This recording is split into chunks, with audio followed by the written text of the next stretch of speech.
You're sitting across from your manager in a glass-walled conference room. He slides a piece of paper across the table. You look down. It's a promotion letter, new title, new responsibilities, and a salary bump. 12%, maybe 15% if you negotiated hard last cycle. Your colleagues would kill for this. Your parents would be proud. Your LinkedIn update would get 200 reactions by noon. And you say no. Not because you're ungrateful, not because you hate your job, not because you have some other offer lined up, but because somewhere deep down, you've started to understand something that almost nobody in that building understands. That climbing the corporate salary ladder might actually be the slowest, most painful, and most limiting financial decision you ever make. Now, most people reading that just got uncomfortable. Good. Because that discomfort, that's the feeling of a belief being challenged. And the beliefs we hold about money, promotions, and success are so deeply wired into us that questioning them feels almost dangerous.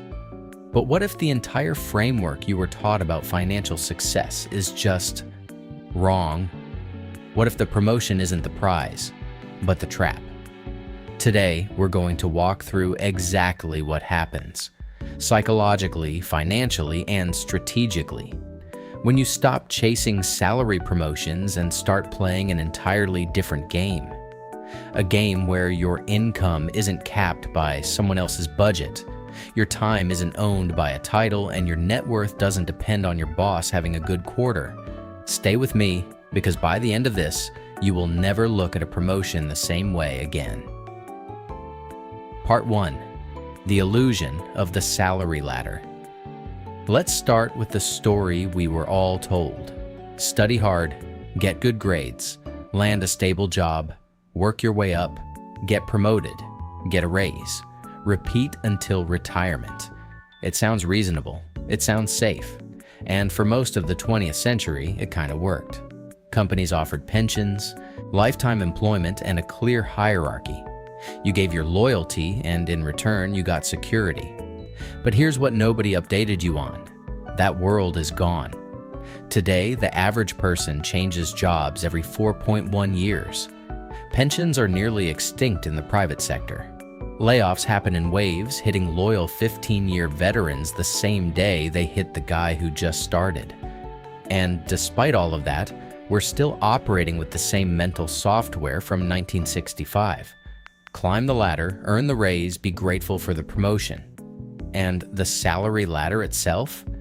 Let's actually look at the math, because the math is where the illusion falls apart completely. Let's say you start your career at $40,000 a year. You're a solid performer. You get promoted every 3 years. Each promotion gives you a 15% raise, which, by the way, is generous. Most corporate raises sit between 3% and 8%. After 15 years of consistent, above-average performance, you're making somewhere around $100,000 a year. You've built a career. You're respected. You have a title that looks impressive on paper. But here's what actually happened over those 15 years. Every raise you received got immediately recategorized in your brain as your new normal. Lifestyle crept up.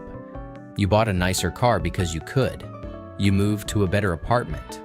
You upgraded your wardrobe to match the new title. You started eating out more because the stress of the new role demanded it. This phenomenon even has a name: lifestyle inflation. And it is absolutely ruthless. Because here's the brutal truth. After 15 years of climbing, after every sacrifice, every late night, every weekend email, your savings rate might be exactly the same as it was when you started. And in many cases, it's actually worse because your expenses scaled faster than your income. The salary ladder didn't build your wealth, it built your spending. Part 2. What a salary promotion actually costs you. Now let's talk about what nobody puts in the promotion letter. When a company offers you a promotion, they're not just giving you something. They are making a transaction. And like any transaction, there's a price on both sides. The price they pay, a modest salary increase, a fancier title, maybe a small budget to manage. The price you pay, more of your time, more of your mental bandwidth, more of your identity wrapped up in their organization, and this is the one that stings, a higher threshold to ever leave. Think about that last one carefully. Every time your salary goes up, the pain of leaving goes up with it. You start calculating what you'd have to give up. The benefits, the seniority, the stock that vests in 14 months, the familiarity, the identity. You become what the finance world calls golden handcuffed. Not imprisoned by chains, but by comfort. And comfort, when it comes to building real wealth, is one of the most dangerous forces on earth. But it gets deeper than that. There's also the time cost of a promotion that almost nobody accounts for. Let's say your new role pays you $15,000 more per year. Sounds great. But now you're working 55 hours a week instead of 40. You're managing a team, which means your evenings involve answering messages you weren't paid to answer before. You're traveling more. You're stressed in ways that follow you home and into the weekend. When you calculate your real hourly rate, your new salary divided by your actual hours worked, in many cases, you are making less per hour than you were before the promotion. You got promoted and took a pay cut, and you celebrated it. There's also the opportunity cost, which might be the biggest cost of all. Every hour you spend getting better at your company's specific processes, mastering their internal politics, building skills that only matter inside that one organization. That is an hour you didn't spend building skills that work anywhere. Building an audience, building a product, learning to invest, developing assets that compound. The promotion didn't just cost you money, it cost you the future version of yourself who would have used that time differently. Part 3. The mindset shift that changes everything. So if the salary ladder is a slow trap, what's the alternative? Here's the mindset shift, and it's radical enough that it might take a few days to fully sink in. Stop asking, how do I earn more money? Start asking, how do I build more value that the market will pay me for? Directly.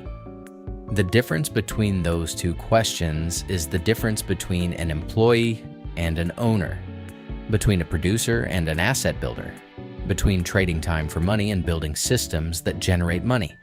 When you're on the salary ladder, you are the asset.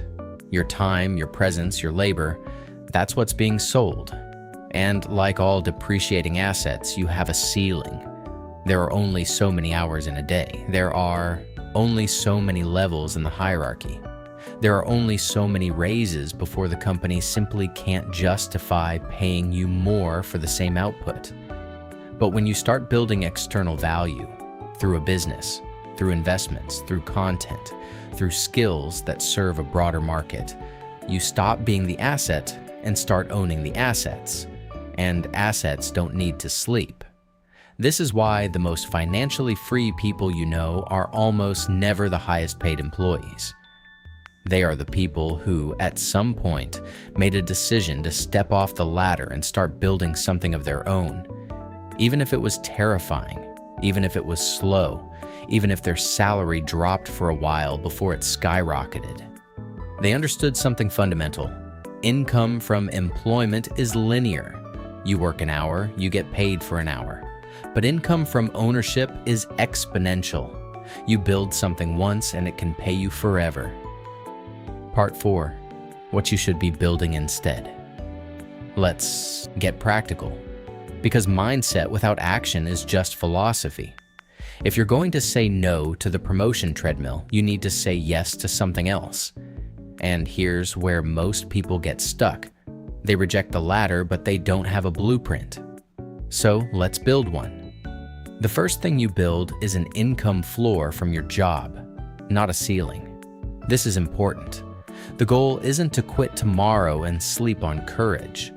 The goal is to reframe your job as a funding mechanism. Your salary is the capital that buys you time to build something else. You protect your job performance just enough to keep the income flowing, while you redirect every extra hour and every extra dollar toward assets you own.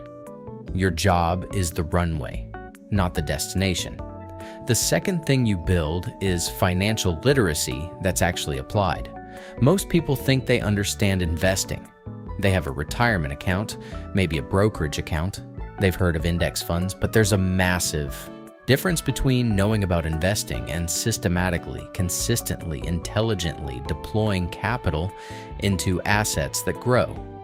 When you stop chasing promotions and start treating your investment portfolio like a second job, the math gets extraordinary. A consistent investment of $1,500 per month into the market at an average return of 9% becomes over $2.7 million in 30 years. Not because you worked harder, because you started earlier and stayed consistent. Every salary raise you chase and immediately spend is $1,500 a month that's not compounding for your future self. The third thing you build is a skill stack that the market values, not just your employer. There's a massive difference between skills that make you valuable to one company and skills that make you valuable to the world. Corporate skills, navigating internal politics, knowing your company's specific software, understanding your organization's history. These are almost worthless.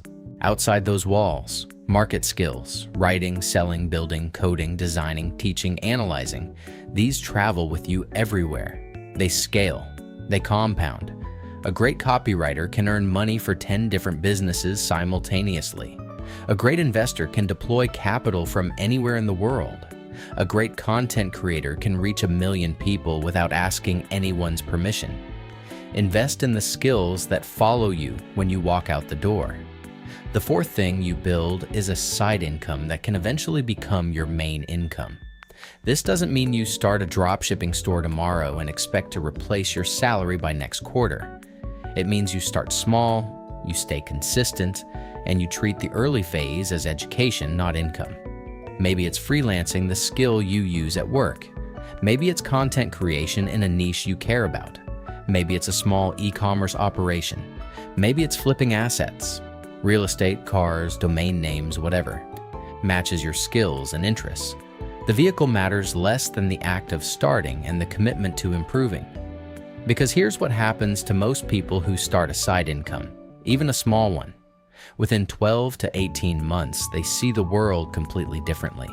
They start to notice business opportunities everywhere. They start to understand customer psychology. They start to see how money actually moves in the real world, not through salary negotiations, but through value creation and exchange. That shift in perception is worth more than any promotion you'll ever receive. Part 5. The real reason. Most people never do this. We've walked through the framework. We've looked at the math. We've laid out the path. So why don't more people take it? Let me be completely direct with you. It's not because they lack information. You can find everything I've told you today in books, podcasts, videos, articles. The information is everywhere. It's fear. Specifically, 3 fears. The first fear is the fear of social judgment. We are wired to care what our tribe thinks of us. And in most social environments, families, friend groups, professional circles, a promotion is a clear, universally understood signal that you are winning. Refusing a promotion or choosing to earn less now in exchange for freedom later doesn't come with a LinkedIn announcement. It doesn't earn you respect at family dinners. It often earns you confusion, concern, or criticism. The path of building your own thing is lonely in the early days. You have to be comfortable being misunderstood for years before you're celebrated. The second fear is the fear of failure. The corporate ladder, for all its limitations, comes with something incredibly psychologically comforting. Someone else is responsible for your success. You do your part, your employer does theirs. If the company fails, it's not your fault. If the project doesn't work, there's a team to share the blame with. Building your own income means taking full responsibility for the outcome. And that weight, the ownership of your own results, terrifies most people into inaction. The third fear is the fear of the unknown timeline. When you ask for a promotion, you know the process, you know the metrics, you know roughly when the review happens. But when you're building something of your own, there's no review date. There's no guaranteed outcome. There's no manager telling you you're on track. This ambiguity is unbearable for people who need certainty. And yet, ironically, the salary ladder, which feels so certain, is the more fragile path. One layoff, one restructuring, one change in leadership, and everything you built inside that company evaporates overnight. Your own assets, your own skills, your own audience. Nobody can take those from you in a quarterly earnings call. Part 6. The long game and why it always wins. Let me paint you two pictures of the same person at age 55. In version 1, this person said yes to every promotion. They climbed to a senior position. They earn $140,000 a year. Their lifestyle reflects it. Mortgage on a big house, 2 car payments, private school fees, annual vacations that cost $10,000. Their savings are decent but not extraordinary because every raise was absorbed by expanded expenses. They are respected, they are comfortable, and they are one layoff away from a very difficult conversation with their spouse. In version 2, this same person, at age 35, started questioning the ladder. They took a slightly lower paying role that gave them more time. They invested consistently. They built a small content business on the side that now earns $4,000 a month passively. Their investment portfolio generates returns that cover most of their basic expenses. Their lifestyle is comfortable but intentional. They could stop working tomorrow and be fine for years. They choose to work because they love what they're building, not because they have to. Same person, same starting point, different decisions made over 20 years. The gap between those two lives isn't intelligence, it isn't luck, it isn't talent. It's one decision made repeatedly to prioritize freedom over status, assets over appearances, ownership over titles. That's the real prize of saying no to the promotion. So here's where I leave you today. The next time someone offers you a promotion, or the next time you find yourself dreaming about the next raise, I want you to pause and ask yourself one question. Is this moving me toward ownership or deeper into dependence? Because that is the only question that matters. Not the title, not the number on the letter, not what your colleagues will think when they see the announcement. Are you building a life that belongs to you? Or are you renting one that belongs to someone else? The most powerful financial decision most people could make right now isn't a better investment strategy or a smarter budget. It's a decision about identity, about who you're building this for, about whether the ladder you're climbing is leaning against the right wall. The people who figure this out in their 30s spend their 40s and 50s with a kind of quiet freedom that most people assume is only available to the lucky, the talented, or the born rich. It's not luck, it's a decision. And the decision starts with the most uncomfortable word in the corporate vocabulary: no.